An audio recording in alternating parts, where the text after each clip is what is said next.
aku nak tuai kangkung ni dah agak terlebih umur dah sebenarnya.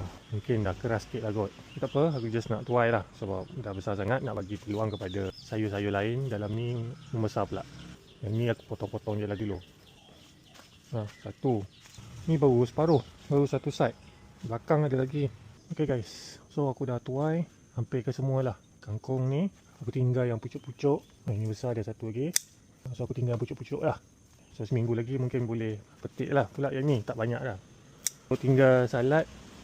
Yang ni sawi, salad, sawi.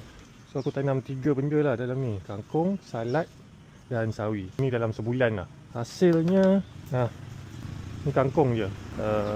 1,5 kilo, 2 kilo. So kangkung nak buat apa? Aku tahu nasi goreng kampung je lah. Mungkin kangkung masak kicap, apa, masak pedas, whatever lah. Okay. So inilah hasilnya.